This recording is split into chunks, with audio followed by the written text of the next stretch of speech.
All right, what's up, everybody? Welcome to the Pick Six Podcast, CBS Sports Daily NFL Podcast. I'm Will Brinson. I'm your host. It is Sunday, March 14th, and it is official. The Drew Brees era.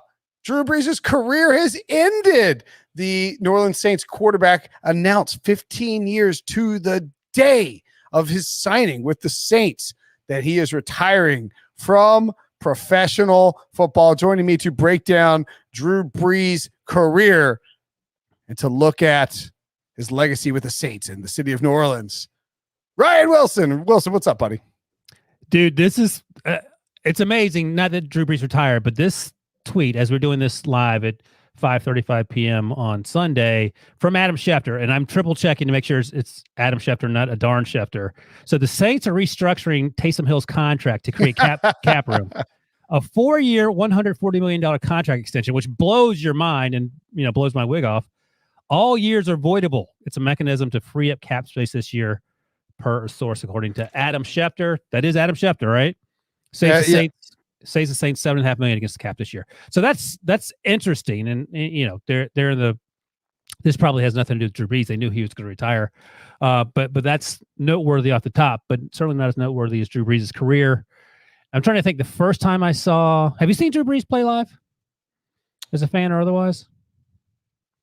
Yeah, maybe not. So I saw him in 2003 as a fan. I was in Heinz Field. The Steelers were terrible that year. The Chargers were terrible that year. LaDainian played on that team. And Drew Brees didn't start. And in fact, he may not have played at all. Maybe got mop-up time because Marty Schottenheimer had benched him in favor of Doug Flutie. So that's as close as I've come to seeing Drew Brees play. Of course, his career only got better from there. Suffered a shoulder injury in 2005, his last year with the Chargers.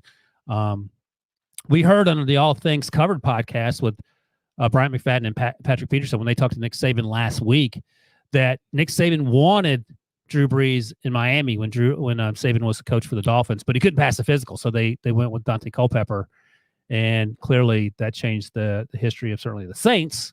And I would imagine the Dolphins would be in a much better or different place, at least had Drew Brees been there over the last 15 years.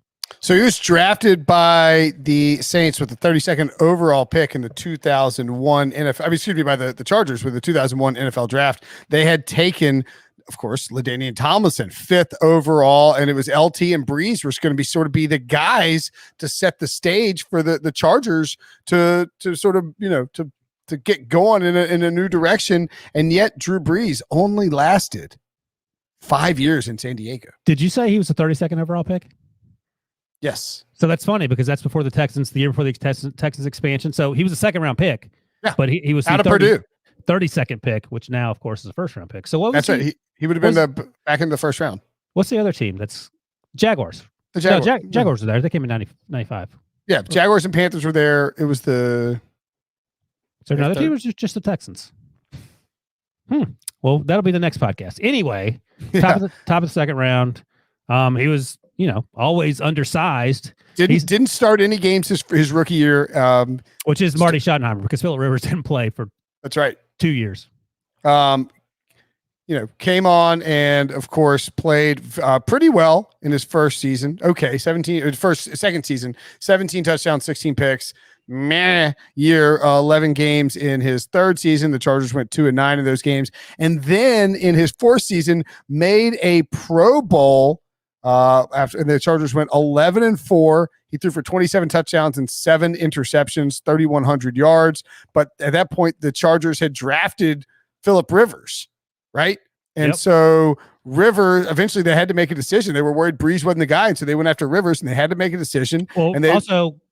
at the end of the 2005 season, he tears Brees played in a meaningless game in December and messes up his shoulder, and that made it a lot easier. And in fact, he was franchise tagged in 2005 in his final year, and that's why Brees has been pretty annoyed by the franchise tag for several years now.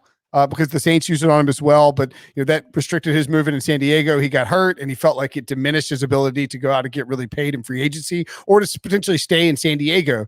And it's almost like that those years in San Diego, because of what he did in New Orleans, are kind of I don't want to say they're an afterthought, but they are.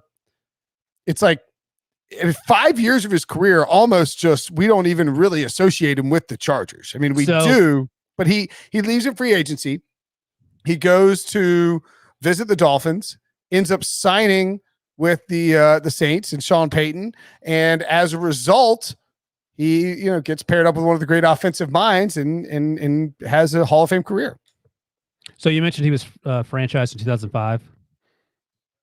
Do you know how much he made that? What the franchise tag was for a quarterback in 2005? Are you cheating? I'm not cheating. No. What do you think? I would guess 13 million. 8.1 million. There you go. Which is funny. Yeah. So then the very next year, and he doesn't sign a huge deal with the Saints because there are a lot of concerns about his arm, obviously. But so he earned in base salary $1.9 million. He did have an $8 million signing bonus, which was over the course of the life of the deal. But he had a $12 million option bonus, which ended up adding up to $22 million. He earned that first year in 2006. So clearly, that was the right choice. I don't even remember who the coach was for the Saints back then. Was it Sean Payton? Has Sean Payton been there that long? Sean Payton and Drew Brees came in together. Oh, there you go. Okay, so boom, perfect. So that's perfect. Yeah. So Brees came in with the Saints in 2006. Right. And Jim Haslett had gone 3-13 the year before, got fired by the Saints. Payton is hired away from the Cowboys, where he was their offensive coordinator. Or was he with the, is that right? He was at one point. And by the way, the 2005 season, that was Hurricane Katrina. No, excuse me. He was the quarterback's coach with the Cowboys. He was the passing game coordinator, assistant head coach under Bill Parcells with the Cowboys at that point in time. And he had helped find, Sean Payton had helped find Tony Romo too, because they both went to Eastern Illinois. He signs Drew Brees after Brees decides not to go to Miami. And the stats are insane. I mean, when you look at what he did in New Orleans, he led the league in passing 7 times. He shattered his own records for completion percentage in a season multiple times. He led the league in completion percentage 6 times. He led the league in completions 6 times. He led the league in passing touchdowns 4 times. And he finished with 68,000 passing yards, 491 touchdowns, just 190 interceptions, and a career completion percentage of 68.8 with the New Orleans Saints. Never won MVP, though. Never won MVP. Twice Offensive Player of the Year. And because he didn't win MVP, in my mind, he can't be in the Hall of Fame. That's a joke. So I'm just going crazy over these career earnings. I'm looking at Spot Track right now. So in 5 seasons with the Chargers, you mentioned sort of 5 years that probably could have been better used, but he also was young and learning the ropes and all that. He still made $13 million. How much do you think he made in 15 years in New Orleans? I would say that he made $100 million. 250. Yeah, that sounds more like $256 million. Yeah. And the change, which I didn't mention, I mean, that would be life-changing money for everyone else on the planet, except for you, the $27,000 that he made on the back end there. So, man, yeah, it's a great career. Yeah, incredible career. I mean, and he did it with not the greatest physical tools. He was short. His arm was obviously better early in his career, but his arm certainly wasn't what it was down the stretch, and he still found ways to make plays. Let me ask you this. At the end of his career, was he better than Peyton Manning was at the end of his career, or similar? Peyton better? That's a great question. I would say that without question, Drew Brees down the stretch of his career, like the final and the waning moments of his career, was better than Peyton Manning. However, I would say that I think it's worth asking, was Drew Brees unfairly kept out of the Peyton Manning, Tom Brady conversation? Like, was he Drew Brees? He was sort of the third leg. Who's keeping him out? I agree with that. Those guys get put way above Drew Brees. I think. I feel like they're a level of, like, nobody's arguing that we have tried to make this argument on this podcast before, but very few people would try to make the argument that Drew Brees is better than Peyton Manning. Yeah, I'm not making that argument. But it's not out of control to suggest it. I mean, Brees had an incredible career. They're in the same conversation. But you're right. Usually it's Brady and Manning, and then it's Brees and Aaron Rodgers. And you could argue all 4 of those guys deserve to be in the same conversation. Now, on the flip side, I would also ask you, do you think that Drew Brees finds his career in New Orleans a little disappointing? Yeah, I think that's unfair only because of Tom Brady. How many did Peyton win? Peyton won 2. Oh, he won 1 in New Orleans. I mean, he limped to one. Like he wasn't. And that isn't right. It counts. It counts. He won it. It counts, but that's like the Saints. The Saints won it this year, and Brees having nothing to do with it and throwing 3 interceptions, or playing like Tom Brady did it. Well, I mean, Peyton started a bunch of games. He was benched for Brock Osweiler at one point in the season, but then Brock Osweiler was benched for him, and then Peyton started and played in the Super Bowl and led meaningful drives. Like he was an important part of it. But to answer your question, I think the problem is Tom Brady. Like he wins 6 and now 7, and he's probably going to win 8 and 9. That skews it for everyone else. I think in no way, shape, or form. I would imagine. Look, you could point to the Rams getting the long end of the stick. I don't think anyone's ever said that before. And that stupid pass interference no call. I mean, otherwise, the Saints go to the Super Bowl. Maybe they win that one. In that Super Bowl, where they lost. I mean, they lost the Minneapolis Miracle. Right. They lost the game where Kyle Rudolph catches the touchdown in overtime to the Vikings, and they lost the pass interference game as well in a 3-year span. So none of that's tough. None of that has anything to do with Drew Brees making mistakes. That's right. Absolutely. Yeah. So, you could argue that Drew Brees could have easily had 2 Super Bowls. And I think those 3 Saints teams, there's also the stretch from 2014 to 2016 where the Saints went 7-9 3 straight years, not great. And they also went 7-9 in 2012. They were dominant when they won the Super Bowl in 2009, 13-2. They won 11 games and 13 games the next year. They had 11 games in 2013. And then from 2017 to 2019, they were a dominant team as well. Brees was hurt in 2019 at the age of 40 when Teddy Bridgewater came in. But, it does feel like there's some missed chances or just some Yeah, but I think everyone, even the Patriots, probably feel that way. For sure. And if you're Drew Brees, you got 1 Super Bowl. And it's worth noting that when, Hurricane Katrina hit New Orleans and was devastating, of course, to the region and to the people. And one of the things that really helped to bring a sense of pride and a sense of, normalcy in terrible times was the Saints. And it helped to uplift the region. And Drew Brees is a big part of that. They had the Steve Gleason punt block on special teams. And then eventually a couple of years later, they win the Super Bowl for the first Saints Super Bowl win ever, right? And so Steve Gleason happened in 2005, right after they reopened the dome. I think it was against the Falcons, on national television. 2005 was when Hurricane Katrina happened, that late summer. 2006 is when Drew Brees arrived. And then 2009 is when they somehow found a way to beat Rex Grossman and the Bears in the Super Bowl. Yep. That's right. Wait, who? That was the Colts. Oh, who did they beat? The Saints beat the Colts. Remember the Colts. They had the onside kick coming out of the half, then the Tracy Porter pick six at Peyton Manning. Brees played really well throughout the playoffs and was fantastic. I mean, I don't think anybody would. I don't think you look at Drew Brees' career, and this is the same way Aaron Rodgers' career will be if he doesn't get another Super Bowl. It's like you don't look at it and say, "Man, Rodgers crapped the bed in big moments." It's just tough breaks. And you never even really had the questionable coaching with the Saints. I mean, Sean Payton's been awesome. They just got kind of hosed. And of course, they also had a year where Sean Payton didn't coach the team because of Bountygate, which, doesn't make things any easier. Brees, I think, will probably go down as sort of a guy who stacked up huge numbers, I guess just if Tom Brady's the winner, Tom Brady's the guy who just wins. And Peyton Manning and Drew Brees are the guys who put up the massive numbers. And neither one's bad. Drew Brees is the grinder. He's the guy that you play golf with who doesn't have all the tools, and he shoots 5 under every round. That's right. Yeah, he's the guy who he hits a 260 off the tee. He's like Webb Simpson. He's not exceptionally long. He hits his 4-iron into the middle of the green every time. Yeah, but he's really precise with his short irons, and he's a really good putter.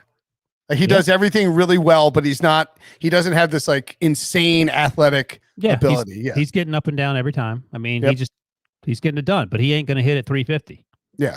And we sort of knew this was coming. I think it'll be very curious to see what exactly the Saints do this offseason. As you mentioned, Ryan, they signed Taysom Hill to a 4-year, $140 million extension, which it's all dummy cap stuff. The Saints are just finagling around the cap. This is just what they do. So don't be surprised by that. I don't think that necessarily means that they're just rolling with Taysom Hill as the guy. Maybe they are. I mean, we'll see how that plays out. But I think what's more likely is that. Let me ask you, interrupt you quickly though. Why not just do 4-year, $40 billion? Like, does it matter? Does that have to fit inside the cap? Maybe it has to fit inside the cap down the road as well. There were $66 million over the cap coming into this offseason. And don't forget, so with Drew Brees' deal is, and I don't know the exact mechanism of how this works, but with Brees' deal, he will count when he retires as $22 million against the salary cap. Right now, he was $12 million. But when he actually, if he files the paperwork after June 1st, which I assume he will do, then he will only count $11 million against the cap. So you would anticipate that he will throw the Saints a bone on that one. And yeah, look, I mean, I think that Drew Brees is he's a Hall of Fame player, and it's a first ballot no brainer, right? I mean, like, is that even up? That's not even up for discussion. I don't even know why I'm mentioning it. He's a first ballot Hall of Famer. Does he get in before Eli Manning? No, Eli will get in on the first ballot, I bet. But what'll be, so the way, Eli retired before last year. Yeah. So this is actually working out very well for the Hall of Fame voters. They will push Phillip Rivers back a year because I don't think they'll want to, maybe would they put Rivers and Brees in the same ballot? Why not put him on the same ballot? I feel like Brees wouldn't like that. What, is he running the Hall of Fame now? No. But I think they'll put Eli in on the first ballot because he's the first guy to go, and they got a year clearance, and they can just get him out of the way, barring just an insane thing. And then they'll go with Brees for sure, and or Rivers, and then Roethlisberger, assuming that he's done after this coming year, will be after that. But it'll be interesting to see how they handle it. Let's take a quick break. When we come back, we can talk some Saints future situation with Brees now officially out of the picture. Okay, so we knew that Brees was going to be gone. It was never really in question, right? You weren't at all questioning it when he was pushing that sled up the driveway? I mean, I was starting to question a little bit. I mean, it's Drew Brees. Who the hell knows? Like, anything is possible with the way that Drew Brees handles things. Yeah, no, that's right. I'm sure. Well, you talked to Sean Payton during the Super Bowl, and he said you would hear something in a few weeks, and you didn't hear anything in a few weeks. So then you see something like him pushing sleds around. Like, okay, here we go. This is going to be one of these contentious breakups. But at the end of the day, maybe he's just pushing sleds around because he was bored and he likes doing that. So I think it's a win-win for everybody. Yeah, I think so too. Do you think that they do bring back Jameis Winston, or is this a situation where Sean Payton was talking up Jameis too, and talking him up in a way, even though he's a free agent or is about to be a free agent, that it sounded like they wanted him back. Now, this 4-year, $140 million deal for Taysom Hill doesn't mean anything because it's not real. So I don't think it indicates what they're feeling about that. I don't think they're going to trade up for a quarterback. I would imagine that given their cap situation and that they have some holes to fill, that they would prefer just to stay where they are. But who knows? I would like to see, and I said this a year ago, I want to see how Jameis Winston works in the Patriots offense a year ago. It didn't happen with Cam.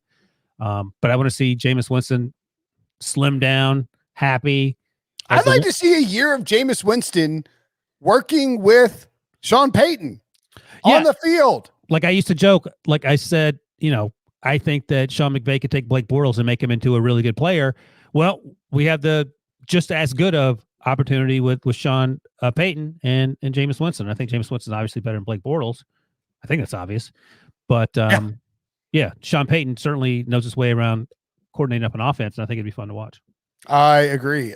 The Taysom Hill, look, Sean Payton's probably, I don't know if he's a first ballot Hall of Fame coach. No, not a first ballot Hall of Fame, but I think he's a Hall of Fame coach when it's all said and done. The question is, will he, this is not a question, actually. I think he deserves the leeway to try and run a full season with Taysom Hill if that's what he wants to do.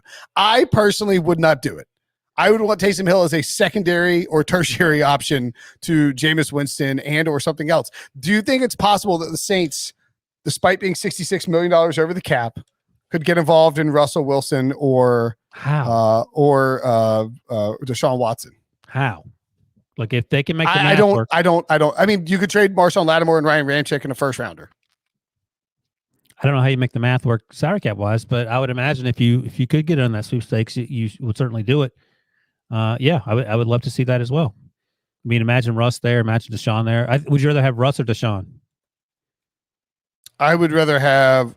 I mean, kind of plug and play with Russell Wilson when you get rid of Drew Brees. Like get rid of the short Drew Brees and replace him with Russell Wilson, and or you can upgrade to Deshaun Watson, the taller, I think stronger arm. either one would be an incredible replacement for Drew Brees and would give the Saints a very good chance at winning the Super Bowl. Yeah, that's right. Take that, Tom Brady. Yep. All right. So Drew Brees is retired. We don't know exactly what the Saints are doing, but they are moving the cap all over the place, like crazy. And we will TBD on what their quarterback situation will be precisely. But Drew Brees, a first ballot Hall of Famer, officially done in the NFL. Wilson, we are officially getting real old when all those guys are gone. Of course, if you want to find out what will happen with Drew Brees and with the Saints and their quarterback situation, make sure you subscribe to the Pick Six podcast because we will be hitting up free agency coverage every day live on YouTube at 4 p.m. for the podcast. So check that out, and we will talk to you guys later.